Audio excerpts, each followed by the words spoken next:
नमस्कार दोस्तों, Radhe Radhe. Welcome back to YouTube channel हमारी संस्कृति हमारी धरोहर। दोस्तों, आज के इस वीडियो में हम अनंत चतुर्दशी की सरल पूजा विधि देखेंगे। दोस्तों, अनंत चतुर्दशी के दिन हम भगवान विष्णु के अनंत स्वरूप की पूजा करते हैं। इस दिन शेष नाग जी की भी पूजा की जाती है। अतः आपके पास यदि शेष नाग की शैया पर लेटे हुए भगवान विष्णु की माता लक्ष्मी के साथ कोई मूर्ति अथवा फोटो हो तो उसको भी पूजन स्थल पर अवश्य रखें, उसका पूजन करें। आज के दिन गंगा जी और यमुना जी की भी पूजा की जाती है। इस दिन पूजन स्थल पर एक चौकी रखें, चौकी के ऊपर पीला वस्त्र बिछाएं। फिर काले तिल आपको लेने हैं, काले तिल ना हो तो सफेद तिल भी ले सकते हैं। उससे आप एक अष्टदल कमल बनाएं। अष्टदल कमल के ऊपर आपको एक कलश स्थापित करना है। हमने यहाँ पे तांबे का कलश लिया है, इसके ऊपर सतिया बनाया है और इसमें मौली बांधी है। अब हमने यहाँ गंगा जल रखा है, हल्दी, सुपारी, सिक्का, काले तिल और पुष्प लिया है। कलश में हम थोड़ा सा गंगा जल डालेंगे। इसके बाद ये सारी वस्तुएं कलश में डाल देंगे। अब कलश को हम शुद्ध जल से घट तक भर देंगे। अब एक पात्र में हम तिल लेंगे, उसके ऊपर हमें दीप कलश बनाना, तो एक दीपक में देसी घी डालकर उसमें 2 बाती का दीपक हम यहाँ पर कलश के ऊपर रखकर प्रज्वलित करेंगे। कलश में हमने अशोक के पल्लव लगाए, उसमें हल्दी, रोली, कुमकुम लगाया है। कलश पे दीपक रखा है, दीपक को हमने प्रज्वलित करा है। चौकी पर थोड़ा सा तिल रखकर भगवान के अनंत स्वरूप की हमने यहाँ पे फोटो रखी है। साथ में यहाँ पे यमुना जी हैं और गंगा जी की भी फोटो रखी है। कलश स्थापना के बाद आपको गौरी गणेश अवश्य स्थापित करने चाहिए। इसके लिए एक पान के पत्ते पर आप अक्षत रखेंगे। आप गौरी माँ को घर पे बना सकते हैं, मिट्टी से, गोबर से, हल्दी से, कई प्रकार से गौरी माँ बनाई जाती हैं। तो यहाँ मैंने मिट्टी से ही गौरी माँ बनाई है।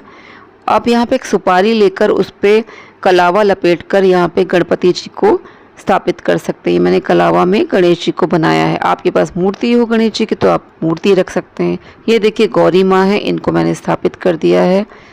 आप इसी तरह से स्थापित कर देंगे। सर्वप्रथम किसी भी पूजा में इनकी पूजा की जाती है जिससे कि पूजा निर्विघ्न संपन्न हो जाए। अब इनको हम पंचामृत स्नान कराएंगे। इसके लिए मैंने एक पात्र रखा है, मैं ऊपर से उनको दिखाकर इसी में डालती जा रही हूँ। पात्र में ये पंचामृत स्नान हो रहा है। आप चाहें तो मूर्ति रखकर उस पर डायरेक्टली भी स्नान करा सकते हैं। पंचामृत स्नान के बाद शुद्ध जल स्नान होता है, फिर गंगा जल स्नान होता है, फिर इत्र से उनको करा जाता है।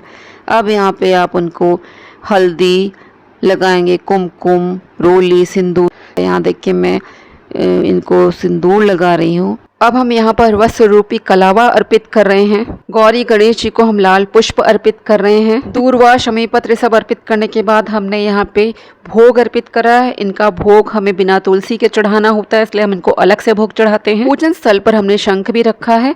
अब हम यहाँ पर लक्ष्मी नारायण की मूर्ति को स्नान करवाएंगे। यहाँ हमने एक शुद्ध पात्र ले लिया है, उसमें हमने सतिया बनाया है। भगवान की मूर्ति को यहाँ पे हम विराजित करेंगे।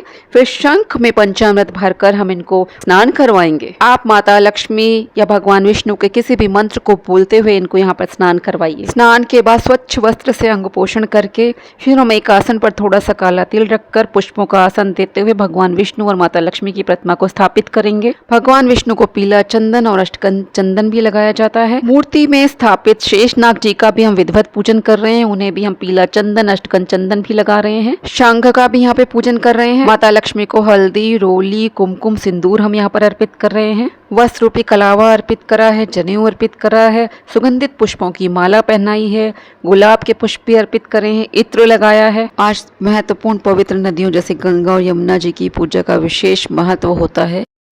आपके पास यदि गंगा जली हो तो उसकी पूजा करें, या गंगा तट पर जाके पूजा कर सकते हैं। यमुना तट पर जाके यमुना जी की पूजा करिए अथवा उनकी फ़ोटो अथवा प्रतिमा की पूजा करिए। यहाँ अब आप धूप जलाइए।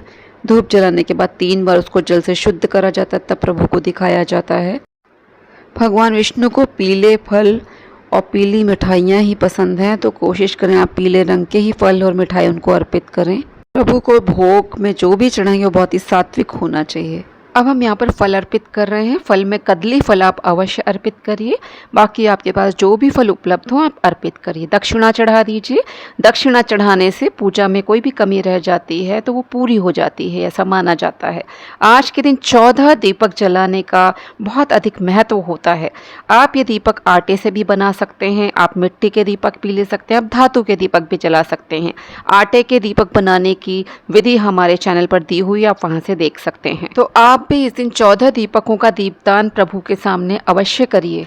हमने यहाँ पे मौली में 14 गांठों से एक धागा रखा है पूजन स्थल में, इसको अनंता कहते हैं। इसे भी पूजन स्थल में रखते हैं, धूप दीप दिखाते हैं, फिर पूजन के बाद बांधते हैं। शुद्ध पात्र में सतिया बनाकर हम अनंता रखकर उसकी पूजा करते हैं। पूजन के बाद इसे स्त्री या पुरुष कोई भी अपने हाथ में बांधते हैं, ये बहुत ही शुभ होता है। अनंता बनाने की विधि हमारे चैनल पर दी हुई है, जिसका लिंक मैं डिस्क्रिप्शन बॉक्स में डाल दूंगी। अब हाथ में तिल और पुष्प लेकर हम अनंत चतुर्दशी व्रत कथा को पढ़ेंगे। हमारे चैनल पर अनंत चतुर्दशी व्रत कथा भी दी हुई है, जिसका लिंक मैं डिस्क्रिप्शन बॉक्स में डाल दूंगी। यदि आपके पास कथा नहीं है तो आप वहां से कथा को सुन सकते हैं। आज के दिन केला, तुलसी और आंवले के वृक्ष की भी पूजा करनी चाहिए, क्योंकि तीनों ही वृक्ष भगवान विष्णु को बहुत ही प्रिय है। कथा पढ़ने के बाद हमें पुष्प और तिल को वहीं चौकी पे छोड़ देना चाहिए। आज के दिन हमें हवन भी करना चाहिए। ओम अनंताय नमः मंत्र से आप 14 आहुतियां दे सकते हैं। यदि आप हवन ना करना चाहें तो आप इसे स्किप कर सकते हैं। अब हम यहाँ पे 14 दीपकों को प्रज्वलित करेंगे और आरती करेंगे। तुलसी की माला से आप प्रभु के मंत्रों का जाप करिए, विष्णु सहस्त्र नाम पढ़िए। इस तरह से आपकी पूजा संपन्न होती है। पूजा में आपसे जो भी त्रुटियां हुई हैं, गलतियां हुई, उसके लिए क्षमा अवश्य मांगिए। पूजा में जिस स्थान पे खड़े हैं वहीं पे आपको 3 बार घूम जाना चाहिए। फिर आरती का जो थाली है उसको 3 बार जल से हमें शुद्ध करके फिर प्रभु को सबसे पहले आरती दी जाती है, फिर पूरे घर में आरती दिखाई जाती है। जब कलश के ऊपर रखा दीपक ठंडा हो जाता है, बुझ जाता है, उसके बाद हम कलश को थोड़ा सा आगे खिसका देते हैं। गौरी गणेश जो हमने बनाए हुए हैं उनको भी थोड़ा सा खिसका देते हैं। खिसकाने का अर्थ होता है हमने उनका विसर्जन कर दिया। हम इन सब से कहते हैं कि प्रभु आपने हमारी पूजा बहुत अच्छी तरह संपन्न कराई, अब हम दोबारा पूजा करेंगे, आप फिर यहाँ पे आइएगा, आप तब तक अपने धाम को प्रस्थान करिए। इस तरह से कहकर फिर पूजा आपकी संपन्न हो जाती है। पूजन स्थल पर जो आपने फ़ोटो रखी हैं, प्रतिमा रखी हैं, उनको आप उठाकर फिर से पूजा में रख सकते हैं, उनकी पूजा दोबारा कर सकते हैं। पुष्प पत्ते आदि को आप भूमि विसर्जन कर दीजिए, गमले में डाल दीजिए।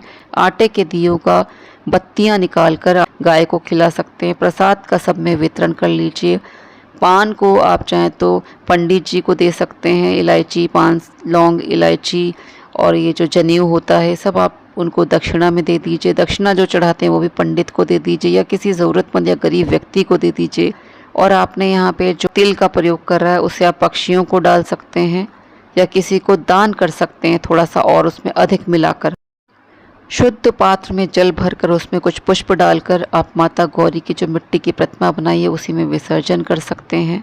चढ़ाए गए प्रसाद का आप सब में वितरण कर दीजिए। गाय को भी खिलाइए, स्वयं भी प्रसाद को ग्रहण कीजिए।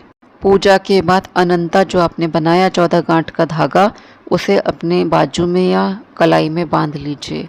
स्त्रियाँ इसको दाहिने हाथ में बांधेंगी, पुरुष इसको बाएं हाथ में बांधेंगे। ये 14 दिन तक तो एटलीस्ट आपको बांध के रखना चाहिए, फिर उसका विसर्जन कर देना चाहिए। हो सके तो पूरे साल इसको बांधने के बाद तब इसका विसर्जन करिए, ये बहुत शुभ फल प्रदान करता है। दोस्तों, अनंता कैसे बनाएं, अनंता बांधने के नियम, इनका एक वीडियो मेरे चैनल पर दिया है जिसका लिंक मैं डिस्क्रिप्शन बॉक्स में डाल दूंगी, उसे आप अवश्य देख लीजिएगा। तो दोस्तों, यहीं पे मैं अपना आज का वीडियो समाप्त करती हूँ।